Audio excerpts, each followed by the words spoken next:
జగన్నాథ్ గారు టీమ్‌ని ఎంత బాగా కాపాడుకుంటారో, అంతే ఆ టీమ్‌లో సరిగ్గా లేకపోయినా, వ్యవస్థ బాలేకపోయినా నిర్దాక్షిణ్యంగా సస్పెండ్ చేసి పడేస్తారు అధికారులని అంటారు. నిజమేనా అది? నేను అదే చెప్తున్నాను. ఇప్పుడు హ్మ్. మీరు ఇందాక అన్నారు. ఇందాక ఏది నా దగ్గర హైడ్రా మీ చుట్టూ హైడ్రాలో వాళ్ళున్నారు. ఉన్నోళ్ళు, మా చుట్టుపక్కల హ్మ్. ఉన్నవాళ్ళని తీసుకొచ్చామంటే, నేను ఒక నమ్మకంతో తీసుకొచ్చాను. హ్మ్.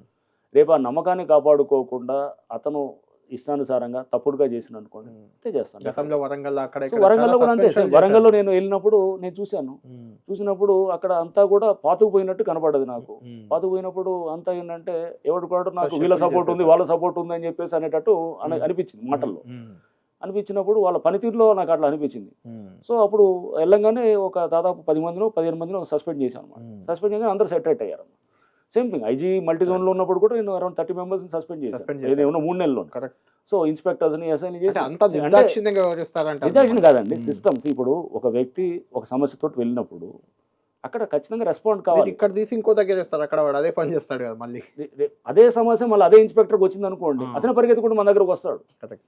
అతనే వస్తాడు. అవును. సార్ నాది నా భూమిని ఇట్లా చాలా మందొచ్చారు. హ్మ్. ఇప్పుడు మేము ఇక్కడ అమీన్‌పూర్‌లో చేస్తున్నప్పుడు చాలామంది నా దగ్గర పనిచేసిన గతంలో మేము కలిసి పనిచేసిన పోలీస్ ఆఫీసర్స్ గూడా వాళ్ళ హ్మ్. ప్లాట్స్ ఉంటే నేను చెప్పాను. "నీకిప్పుడు గుర్తొస్తుందా?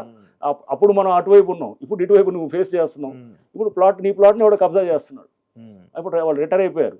చేసినప్పుడు అంటే మనకి బహుశా వాళ్ళ మనం once you step into their shoes అంటే హ్మ్. మనం అదే అంటారు కదా! ఇది ఎంపథైజ్ అవ్వటం అనమాట. అవును. పబ్లిక్ సమస్యలు మనం అర్థం కావాలంటే గనక మనం అది ఫీల్ అవ్వటం మొదలెడితే అది చాలా ఇంపార్టెంట్ అండి. ఒక అధికారికి గాని, ఎవరికైనా గాని, ఒక హ్మ్. నాయకుడికైనా గాని, ఎవరికైనా రాజకీయ నాయకుడైనా, సివిల్ సర్వెంట్ అయినా కరెక్ట్. పబ్లిక్ ఆ సమస్యని ఫీల్ అవ్వాలి ఫస్ట్. అవును. ఫీల్ అయ్యి అరే! ఇది ఇంత అన్యాయమా అని చెప్పి మనం ఫీల్ అయితేనే మన హ్మ్. రియాక్షన్ డిఫరెంట్‌గా ఉంటదనమాట.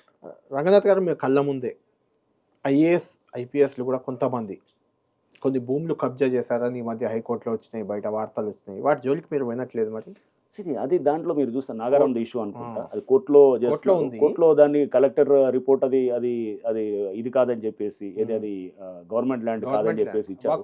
సో, అది సంథింగ్ ఏదో. అసలు ఆ! ప్రైవేట్ ల్యాండ్ అని చెప్పేసి హ్మ్. అని రకరకాలుగా వాళ్ళిచ్చారు. ఉందది. సో, అంటే దాంట్లో క్లారిటీ లేదు. అంటే ఇప్పుడు హ్మ్. నేననేది అది గవర్నమెంట్ ల్యాండ్ కాదని కలెక్టరే నిర్ధారణ చేస్తూ హైకోర్ట్‌కి ఇస్తున్నప్పుడు సో, హ్మ్. దాంట్లో మరి ఇక అప్పుడు మనం ఎట్లా అంటే యాక్ట్ మీరు చేయకపోయినా నిజంగా ఆడ కొంత కబ్జా తీసుకున్నాం. జరిగే తీసుకున్నాం. అవకాశం ఉందా ఆడ?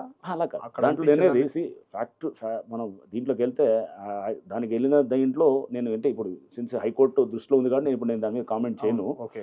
బట్ ఏదైనా గాని గూడా దాంట్లో ఏంటంటే ఇచ్చిన రిపోర్టు హ్మ్. కలెక్టర్స్ గాని, లేతే అక్కడ ఇచ్చిన అధికారుల రిపోర్ట్‌లన్నీ గూడా దానికి ఏది అది కాదు అనేటట్టు రిపోర్ట్ ఇచ్చారు. ఓకే.